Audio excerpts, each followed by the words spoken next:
Movie की शुरुआत लोनी नाम के एक आदमी से होती है जो अपनी ट्रक लेकर रेगिस्तान से गुजर रहा था। अचानक उसे टॉयलेट जाने की जरूरत महसूस हुई तो उसने गाड़ी सड़क के किनारे रोक दी। जैसे ही वो हल्का होने लगा उसकी ट्रक की हेडलाइट्स अचानक तेजी से टिमटिमाने लगी और रेडियो में से भी अजीब आवाज आने लगी। उसी समय आसमान में एक चमकता हुआ गोला तेज रफ्तार से गुजरता हुआ लोनी से थोड़ी दूर जमीन पर आ गिरा। ये देख वो जिज्ञासा में वहां पहुंचा जहां उसने देखा कि जमीन पर एक गोल आकार की वस्तु पड़ी है। जैसे ही वो पास जाकर फोटो लेने लगा उसने अंदर कुछ हिलता हुआ देखा, मानो कोई जीव अंडा तोड़कर बाहर आने वाला हो। तब अचानक उसके सामने सिर्फ 2 मीटर की दूरी पर एक विशालकाय मॉन्स्टर खड़ा हो गया। ये देखते ही लोनी घबराकर वहां से भाग गया और जल्दी से अपनी गाड़ी में बैठ गया। उसने जैसे तैसे इंजन स्टार्ट किया और वहां से निकलने की कोशिश की, लेकिन वो अजीब सा मॉन्स्टर एक झटके में गाड़ी के बोनट पर कूद गया। अगले ही पल उसने अपना लंबा टेंटकल आगे बढ़ाकर विंडशील्ड तोड़ दिया और सीधा लोनी के सीने पर चिपका दिया। मात्र 2 सेकंड में उस टेंटल ने उसकी पूरी जीवन शक्ति खींच ली। अब अगले दिन की बात है, एक जवान लड़का रॉय उसी इलाके की एक गुफा में आया और वहां 2 बैग रखकर वहां से चला गया। उसे पता नहीं था कि पास में चिपचिपा सा एक निशान फैला हुआ है। इसके बाद रॉय अपने अंकल बर्ड और आंटी क्लेयर की मदद करने लगा। वे दोनों मुश्किल में पड़े लड़के के लिए एक कैंप चलाते थे और अब रॉय भी उनके इस काम में हाथ बटाने वाला था। हालांकि रॉय को यह काम बिल्कुल पसंद नहीं आया। उसने साफ कहा कि उसके पास इन टीनेज बच्चों को संभालने का कोई एक्सपीरियंस नहीं है, लेकिन उसकी दूसरी आंटी समर ने उसे समझाया कि कम से कम वो उनके लिए एक अच्छा उदाहरण तो बन सकता है। तभी बच्चों को लाने वाला हेलीकॉप्टर वहां उतरने लगा।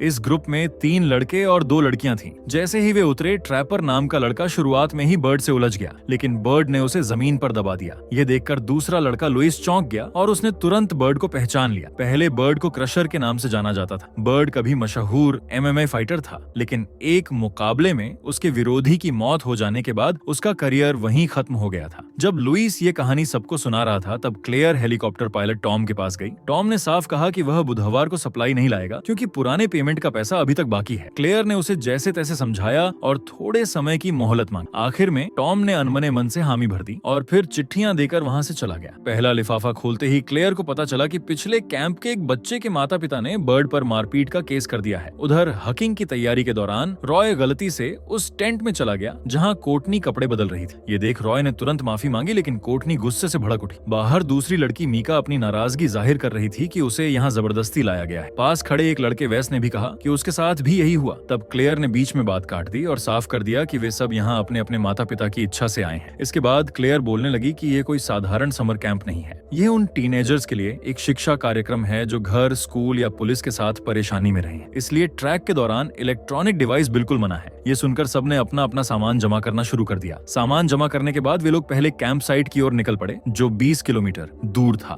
रास्ते में कोर्टनी ने रॉय को चिढ़ाना शुरू कर दिया। तभी मिक्का ने दूर कुछ घोड़े देखे। शाम होते ही सबने टेंट लगाकर रात वहीं बिताने का फैसला किया। रात को नींद ना आने पर लुइस रेडियो सुनते हुए ड्राइंग बनाने लगा। तभी रेडियो में अजीब सी खड़खड़ाहट आने लगी और बाहर खड़े घोड़े अचानक जोर जोर से हिनहिनाने लगे। ये सुनकर लुइस को डर लगने लगा। तभी बर्ड उठकर उसे डांटा, लेकिन उसी समय दोनों ने जमीन हल्की सी हिलती हुई महसूस की। बर्ड तुरंत बाहर निकला तो उसने देखा कि घोड़े पूरी रफ्तार से उनकी तरफ दौड़ रहे हैं। ये देखकर उसने जोर से चिल्लाकर सबको जगाया और जल्दी से बाहर निकलने को कहा। सब लोग किसी तरह बचकर निकल गए, लेकिन कोर्टनी लगभग पीछे छूट गई। तभी रॉय ने अपनी जान जोखिम में डालकर उसे खींचकर सुरक्षित बाहर निकाल लिया। बचने के बाद ट्रैपर ने बड़ों पर चिल्लाना शुरू कर दिया और वेस ने केस करने की धमकी दी। दूसरी ओर कोर्टनी ने रॉय को उसकी बहादुरी के लिए धन्यवाद कहा। इसके बाद सब लोग अपना सामान समेटने लगे, लेकिन घोड़ों की भगदड़ में उनका काफी सामान नष्ट हो चुका था, जिसमें सैटेलाइट फोन भी शामिल था। तभी दूर से एक डरावनी आवाज सुनाई दी जो कुछ ही सेकंड में अचानक बंद हो गई। सुबह सब फिर पैदल निकल पड़े। थोड़ी दूर चलने के बाद वे उसी जगह पहुंचे जहां लोनी पर हमला हुआ था। वहां पड़ा अजीब सा गोल ऑब्जेक्ट अब पूरी तरह खाली था। ये देख किसी को समझ नहीं आया कि ये क्या है, और जब वेस्ट ने कहा कि यह एलियन की चीज हो सकती है तो सबने उसका मजाक उड़ा दिया। उसी समय रॉय को पास में एक मोबाइल मिला। उसने फोन को चालू किया और आखिरी फोटो को उस ऑब्जेक्ट से मिलाया। तब उसे अंदाजा हुआ कि उसमें से शायद कुछ बाहर निकला था। वहीं दूसरी ओर बर्ड को लेने की पिकअप ट्रक दिखाई दी। ये देखकर बर्ड और क्लेयर गाड़ी की जांच करने लगे। जैसे ही बर्ड ने ट्रक का दरवाजा खोला, लोनी की लाश एक तरफ गिर पड़ी। ये नजारा देखकर बर्ड ने कहा कि सभी बच्चों को लेकर उन्हें वापस लौटना होगा, लेकिन क्लेयर सोच में पड़ गई क्योंकि ऐसा करने पर उसे पैसों की वापसी करनी पड़ेगी। फिर उसने बर्ड को केस के बारे में बताया और पैसों के नुकसान के डर से दोनों ने फैसला किया कि सबको सच बताए बिना वे आगे बढ़ेंगे। उस रात मौसम बिगड़ने लगा, इसलिए सब ने वहीं कैंप लगाने का फैसला किया। टेंट लगाते समय वैस परेशान होकर जोर जोर से चिल्लाने लगा कि वह घर जाना चाहता है। ये देखकर ट्रैपर भी उसका साथ देने लगा, लेकिन क्लेयर ने सख्त लहजे में उन्हें डांट कर चुप कराया। जब रॉय बर्ड को लेने के फोन में मिली फोटो दिखाने की कोशिश कर रहा था, तभी ट्रैपर ने कहा कि वो टॉयलेट जाने वाला है। बर्ड ने रॉय की बात को नजरअंदाज किया और कहा कि वह ट्रैपर के साथ जाए, लेकिन ट्रैपर ने साफ मना कर दिया और गुस्से में रॉय को धक्का देकर जमीन पर गिरा दिया। इसके बाद वह अकेला ही चला गया। कुछ दूर जाने पर ट्रैपर को पास में टहनी टूटने की आवाज सुनाई दी। तभी बर्ट वहां आ गया और उसे चेतावनी दी कि रेगिस्तान में अकेले घूमना खतरनाक है। ट्रैपर ने छिड़कर गाली दी और आगे बढ़ गया, लेकिन तभी पास से एक अजीब सी गुर्राहट सुनाई दी। उसने पलट कर देखा तो एक भयानक मॉन्स्टर धीरे धीरे खड़ा हो रहा था। तभी बर्ड ने जोर से चिल्लाया, भागो, और तुरंत अपनी शॉटगन निकालकर उस पर कई गोली चला दी। गोली की आवाज सुनकर रॉय उस दिशा में दौड़ा। वहां पहुंचकर उसने देखा कि एक एलियन बर्ड पर हमला कर चुका था। उसका लंबा टेंटिकल बर्ड से चिपका हुआ था और वह उसकी जान चूस रहा था। ये देखकर रॉय जोर से चीखा, जिसे बाकी लोग भी डर गए। तभी क्लेयर भी वहां पहुंच गई, लेकिन तब तक बहुत देर हो चुकी थी। अब सभी डर के मारे रॉय की ओर देखने लगे, क्योंकि क्लेयर होश में नहीं थी। अपने पति की मौत से वो सदमे में चली गई थी। हालात को संभालते हुए रॉय ने जिम्मेदारी अपने ऊपर ले ली। वह सबको उस गुफा में ले गया जहां उसने पहले से खाना, पानी और एक काम करता हुआ रेडियो छुपा रखा था। लेकिन जब उसने मदद के लिए कॉल किया तो सामने से कोई जवाब नहीं मिला। तभी वह जमीन पर बैठा तो उसका हाथ किसी चिपचिपी चीज से टकरा गया। तब सब ने देखा कि पूरी गुफा वहीं चिपचिपे पदार्थ से ढकी हुई थी। उसी समय लुइस ने कहा कि रेडियो में आवाज आ रही है, जबकि उसने अभी अभी उसे बंद किया था। और रॉय ने भी देखा कि मोबाइल की स्क्रीन भी टिमटिमा रही थी। ये देखकर वह समझ गया कि एलियन गुफा के अंदर ही कहीं मौजूद है। वह सबको बाहर निकलने को कहने ही वाला था कि अचानक एक तेज रोशनी सीधे उस बड़े मॉन्स्टर पर पड़ी। सब डर के मारे वहीं जम गए। रॉय ने तुरंत कहा कि कोई भी तेज हरकत ना करे, लेकिन ट्रैपर ने उसकी बात अनसुनी कर दी और वहां से भाग निकला। मजबूरी में बाकी लोग भी उसके पीछे दौड़ पड़े, लेकिन वैस पीछे रह गया और पत्थरों से ठोकर खाकर गिर पड़ा। अगले ही पल एलियन ने उस पर हमला कर दिया और उसकी दर्द भरी चीखें पूरी गुफा में गूंज उठी। बाकी लोग किसी तरह बचने में सफल हो गए। अगले दिन चलते चलते वे क्रैश साइट पर पहुंचे। वहां रॉय ने आखिरकार सबको लोनी के फोन में मौजूद तस्वीर दिखा। कोर्टनी ने तस्वीर देखते ही कहा कि वो अंडा उसी चिपचिपे पदार्थ जैसा लग रहा है जिसमें पिछली रात वैस का हाथ लगा था। फिर रॉय को लोनी की गाड़ी मिली और उसने अंदाजा लगा लिया कि कल क्या हुआ था। ये जानकर वह क्लेयर पर भड़क उठा कि उसने पूरे ग्रुप की जान खतरे में डाल दी। इसके बाद माहौल बहुत तनावपूर्ण हो गया और सब चुपचाप वापस उसी कैंप की ओर चल पड़े जहां से निकले थे। कैंप पहुंचकर रॉय ने पहले पूरे इलाके की जांच की, फिर सबने अपना सामान उठाना शुरू किया। ट्रैपर ये देखकर गुस्सा हो गया कि उसका मोबाइल अब भी बेकार है, क्योंकि उसमें नेटवर्क नहीं है। फिर क्लेयर ने सबको बताया कि हेलीकॉप्टर अगली सुबह आएगा। अब तक कोर्टनी का रवैया रॉय के प्रति पूरी तरह बदल चुका था। उसने यह तक बोल दिया कि उसे रॉय के पास रहकर ज्यादा सुरक्षित महसूस होता है। तभी मीका ने कहा कि उसके मोबाइल में अजीब सी इंटरफेरेंस हो रही है। ये सुनते ही रॉय सतर्क हो गया और सबको तुरंत केबिन की तरफ भागने को कहा। तभी अचानक एलियन सबसे बड़े टेंट के पीछे से बाहर निकल आया। रॉय ने उस पर गोली चलाई, लेकिन गोली का उस पर कोई असर नहीं हुआ। डर के मारे रॉय खुद भी भागकर केबिन में घुसा और दरवाजा बंद कर लिया। दूसरी ओर क्लेयर और मीका उस समय दूर थे, इसलिए उन्हें पास के बाथरूम में छिपना पड़ा, जो बाकी ढांचों की तुलना में काफी कमजोर था। अब एलियन वहीं चारों तरफ घूम रहा था। तब रॉय ने कोर्टनी से कहा कि जैसे ही मौका मिले वह दरवाजा खोल दे ताकि क्लेयर और मीका अंदर आ सके, लेकिन ट्रैपर ने उसे ऐसा करने से रोक दिया। ये देखकर रॉय और ट्रैपर आपस में लड़ने लगे, जबकि क्लेयर बोर्ड्स के बीच से एलियन को देख रही थी। जैसे ही एलियन थोड़ी दूरी पर चला गया, क्लेयर और मीका कैबिन की तरफ दौड़े, लेकिन दरवाजा बंद होने की वजह से अंदर नहीं जा सके। मीका की मदद की पुकार सुनकर रॉय ने शॉटगन से ट्रैपर को बेहोश किया और दरवाजा खोल दिया। मीका अंदर चली गई, लेकिन जैसे ही क्लेयर अंदर जाने वाली थी, एलियन ने दरवाजे पर हमला कर उसे वहीं फंसा दिया और अपना टेंटकल उसके सीने से चिपका लिया। केबिन के अंदर रॉय और बाकी लोग मिलकर दरवाजे को जोर से धक्का देकर क्लेयर के शरीर से टेंटल छुड़ाने में सफल हुए और उसे समय रहते अंदर खींच लिया, लेकिन यह उसके बचने के लिए पर्याप्त नहीं था। मरते वक्त क्लेयर ने आखिरी बार रॉय से कहा कि वह बाकी बच्चों को किसी भी तरह सुरक्षित बाहर निकाल दे, और यह कहते ही उसकी मौत हो गई। क्लेयर की मौत के बाद कोर्टनी ने ट्रैपर को दोषी ठहराया और रॉय ने भी उस पर बंदूक तान दी, लेकिन अपने गुस्से को काबू में रखते हुए उसने ट्रिगर नहीं दबाया।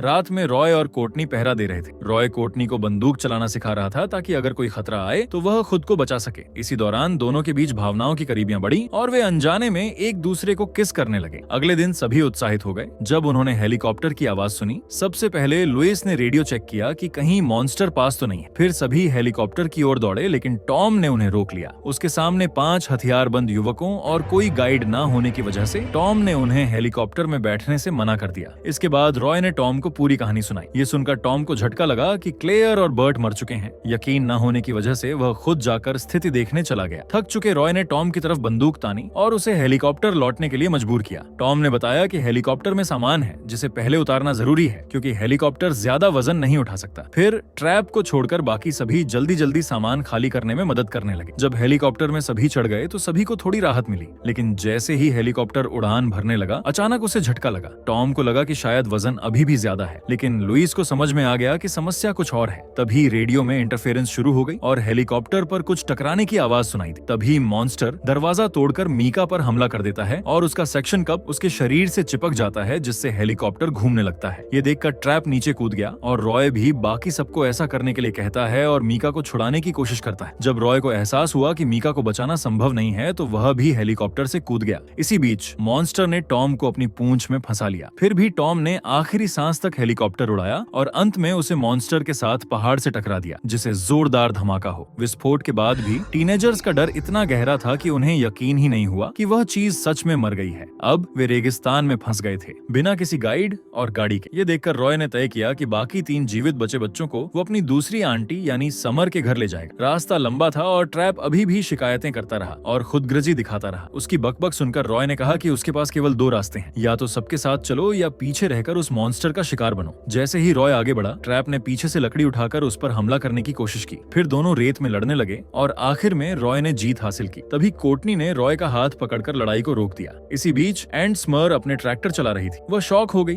जब उसने अपने भतीजे रॉय के साथ बच्चों की हालत देखी। फिर रॉय ने उसे बर्ट और क्लेयर की मौत की खबर दी, जिससे समर बहुत दुखी हो गई। फिर समर ने रॉय को बताया कि कार की चाबियां इग्निशन में हैं। ये सुनते ही ट्रैप चुपचाप दरवाजे की तरफ बढ़ गया और समर ने कॉल पर शेरफ को बुलाने की कोशिश की, लेकिन बीच में फोन में बजिंग की वजह से आवाज ठीक से नहीं सुनाई दे रही थी। तब रॉय ने समर से फोन लिया और उसे पता चला कि मॉन्स्टर उनके पास कहीं आसपास है। तभी कोर्टनी ने ट्रैप की गैर मौजूदगी देखी और यह देखकर सभी तुरंत बाहर दौड़ पड़े। इसी बीच ट्रैप इंजन स्टार्ट करने में सफल हो गया। लगभग उसी समय रॉय उसे रोकने के लिए कूद पड़ा और ट्रक की पिछली सीट पर चढ़ गया। रॉय गाड़ी की साइड पकड़कर खिड़की तक पहुंचने की कोशिश कर रहा था, लेकिन ट्रैप ने उसे धक्का दिया, जिसे रॉय गिर गया और वहीं बेहोश हो गया। कोर्टनी उसके पास गई और उसे जगाने की कोशिश करने लगी। तभी सभी ने देखा कि मॉन्स्टर ट्रक की तरफ दौड़ रहा है। मॉन्स्टर ने अपने सिर से ट्रक को रोका और तुरंत ट्रैप पर झपटा। ट्रैप की चिल्लाहट इतनी तेज थी कि कोर्टनी ने रॉय को बचाना छोड़ दिया और कहीं छिपने दौड़ पड़ी। दूसरी ओर लुइस ने समर से हथियारों की जगह बताने के लिए कहा। मॉन्स्टर ने ट्रैप को ज्यादा देर तक सहन नहीं किया। उसके टेंटिकल ने ट्रैप के शरीर को चीर दिया और वो वहीं मर गया। फिर मॉन्स्टर